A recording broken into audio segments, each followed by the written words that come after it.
Chapter 26. Israel Hands. The wind, serving us to a desire, now hauled into the west. We could run so much the easier from the northeast corner of the island to the mouth of the North Inlet. Only, as we had no power to anchor, and dared not beach her till the tide had flowed a good deal farther, time hung on our hands. The coxswain told me how to lay the ship to. After a good many trials I succeeded, and we both sat in silence over another meal. "Captain," said he at length, with that same uncomfortable smile, "here's my old shipmate O'Brien. Suppose you was to heave him overboard. I ain't particular, as a rule, and I don't take no blame for settling his hash, but I don't reckon him ornamental now, do you? I'm not strong enough, and I don't like the job, and there he lies for me," said I. "This here's an unlucky ship, this Hispaniola, Jim," he went on, blinking. "There's a power of men been killed in this Hispaniola, a sight of poor seamen dead and gone since you and me took ship to Bristol. I never seen such dirty luck, not I. There was this here O'Brien now, he's dead, ain't he? Well now, I'm no scholar, and you're a lad as can read and figure. And to put it straight, do you take it as a dead man is dead for good, or do he come alive again? You can kill the body, Mr. Hands, but not the spirit. You must know that already," I replied. "O'Brien there is in another world and may be watching us." "Ah," says he. "Well, that's unfortunate. Appears as if killing parties was a waste of time. Howsomever, spirits don't reckon for much by what I've seen. I'll chance it with the spirits, Jim. And now you've spoke up free, and I'll take it kind if you'd step down into that there cabin and get me shiver my timbers, I can't hit the name on. Well, you get me a bottle of wine, Jim. This here brandy is too strong for my head." Now, the coxswain's hesitation seemed to be unnatural. And as for the notion of his preferring wine to brandy, I entirely disbelieved it. The whole story was a pretext. He wanted me to leave the deck, so much was plain, but with what purpose I could in no way imagine. His eyes never met mine. They kept wandering to and fro, up and down, now with a look to the sky, now with a flitting glance upon the dead O'Brien. All the time he kept smiling and putting his tongue out in the most guilty, embarrassed manner, so that a child could have told that he was bent on some deception. I was prompt with my answer, however, for I saw where my advantage lay, and that with a fellow so densely stupid I could easily conceal my suspicions to the end. "Some wine?" said I. "Far better. Will you have white or red?" "Well, I reckon it's about the blessed same to me, shipmate," he replied. "So it's strong, and plenty of it. What's the odds?" "All right," I answered. "I'll bring you port, Mr. Hands, but I'll have to dig for it." With that, I scuttled down the companion with all the noise I could, slipped off my shoes, ran quietly along the sparred gallery, mounted the forecastle ladder, and popped my head out of the fore companion. I knew he would not expect to see me there, yet I took every precaution possible, and certainly the worst of my suspicions proved too true. He had risen from his position to his hands and knees, and though his leg obviously hurt him pretty sharply when he moved, for I could hear him stifle a groan, yet it was at a good rattling rate that he trailed himself across the deck. In half a minute he had reached the port scuppers, and picked out of a coil of rope a long knife, or rather a short dirk, discoloured to the hilt with blood. He looked upon it for a moment, thrusting forth his under jaw, tried the point upon his hand, and then, hastily concealing it in the bosom of his jacket, trundled back again into his old place against the bulwark. This was all that I required to know. Israel could move about. He was now armed, and if he had been at so much trouble to get rid of me, it was plain that I was meant to be the victim.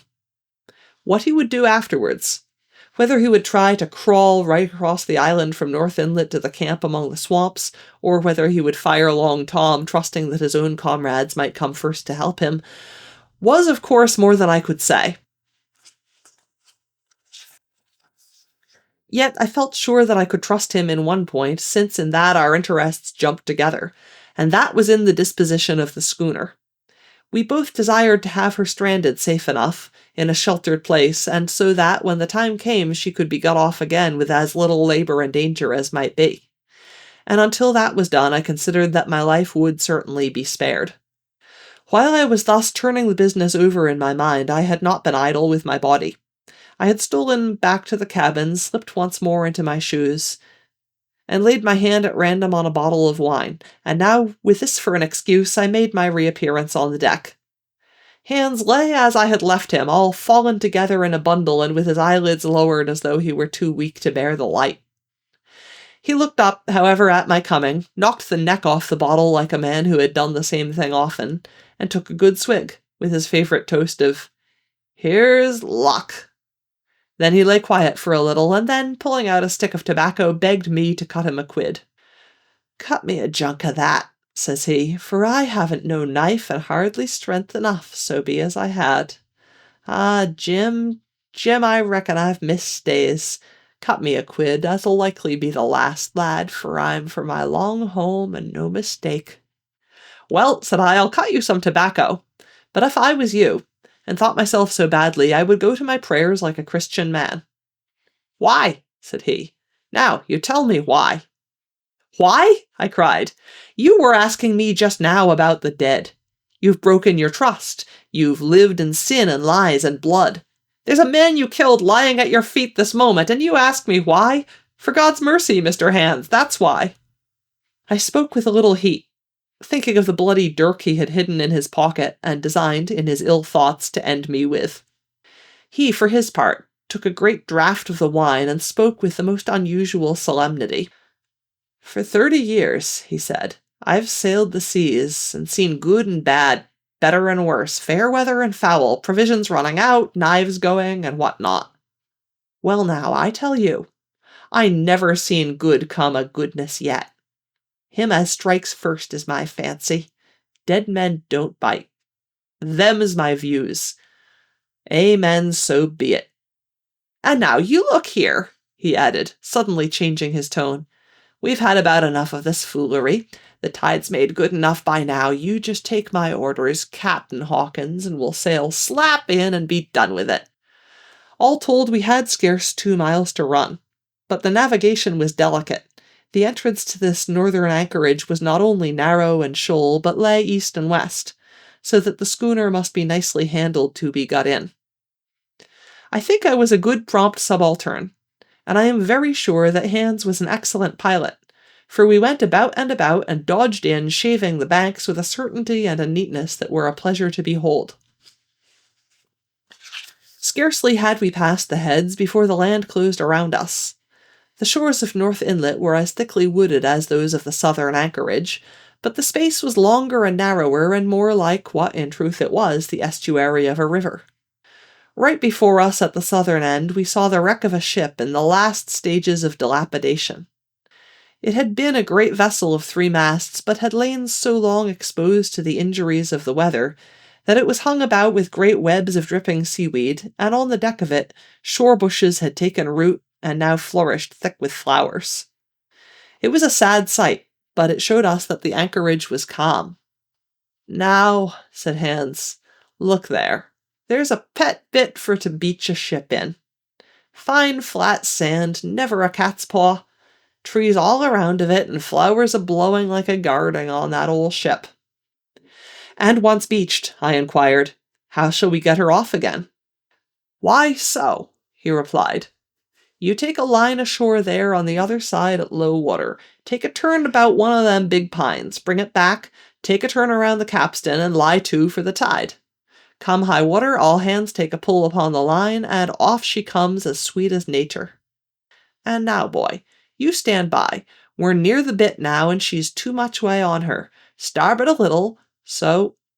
Steady. Starboard. Larboard a little. Steady. Steady." So he issued his commands, which I breathlessly obeyed, till all of a sudden he cried, "Now, my hearty luff!" And I put the helm hard up, and the Hispaniola swung round rapidly and ran, stem on, for the low wooded shore. The excitement of these last manoeuvres had somewhat interfered with the watch I had kept, hitherto sharply enough upon the coxswain. Even then I was still so much interested waiting for the ship to touch that I had quite forgot the peril that hung over my head, and stood craning over the starboard bulwarks and watching the ripples spreading wide before the bows. I might have fallen without a struggle for my life, had not a sudden disquietude seized upon me and made me turn my head. Perhaps I had heard a creak or seen his shadow moving with the tail of my eye. Perhaps it was an instinct like a cat's. But sure enough, when I looked round, there was Hans already halfway towards me with the dirk in his right hand. We must both have cried out aloud when our eyes met. But while mine was the shrill cry of terror, his was a roar of fury like a charging bull's. At the same instant he threw himself forward, and I leaped sideways towards the bows. As I did so, I let go of the tiller, which sprang sharp to leeward. And I think this saved my life, for it struck Hans across the chest and stopped him, for the moment, dead. Before he could recover, I was safe out of the corner where he had me trapped, with all the deck to dodge about. Just forward of the mainmast, I stopped, drew a pistol from my pocket, took a cool aim, though he had already turned and was once more coming directly after me, and drew the trigger. The hammer fell, but there followed neither flash nor sound. The priming was useless with sea-water. I cursed myself for my neglect. Why had not I long before reprimed and reloaded my only weapons? Then I should not have been, as now, a mere fleeing sheep before this butcher. Wounded as he was, it was wonderful how fast he could move, his grizzled hair tumbling over his face, and his face itself as red as a red ensign with his haste and fury. I had no time to try my other pistol, nor indeed much inclination, for I was sure it would be useless. One thing I saw plainly. I must not simply retreat before him, or he would speedily hold me boxed into the bows, as a moment since he had so nearly boxed me in the stern. Once so caught, and 9 or 10 inches of the blood-stained dirk would be my last experience on this side of eternity. I placed my palms against the mainmast, which was of a goodish bigness, and waited, every nerve upon the stretch. Seeing that I meant to dodge, he also paused, and a moment or two passed in feints on his part and corresponding movements upon mine. It was such a game as I had often played at home about the rocks of Black Hill Cove, but never before, you may be sure, with such a wildly beating heart as now.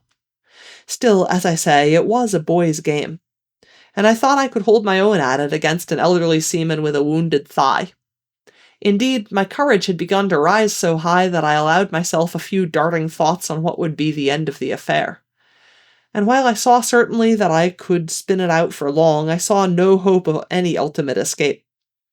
Well, while things stood thus, suddenly the Hispaniola struck, staggered, ground for an instant in the sand, and then, swift as a blow, canted over to the port side till the deck stood at an angle of 45 degrees. And about a puncheon of water splashed into the scupper holes and lay in a pool between the deck and bulwark. We were both of us capsized in a second, and both of us rolled almost together into the scuppers. The dead Redcap, with his arms still spread out, tumbling stiffly after us. So near were we, indeed, that my head came against the coxswain's foot with a crack that made my teeth rattle. Blow and all, I was the first afoot again, for Hans had got involved with the dead body. The sudden canting of the ship had made the deck no place for running on. I had to find some new way of escape, and that upon the instant, for my foe was almost touching me. Quick as thought, I sprang into the mizzen shrouds, rattled up hand over hand, and did not draw a breath till I was seated on the cross-trees.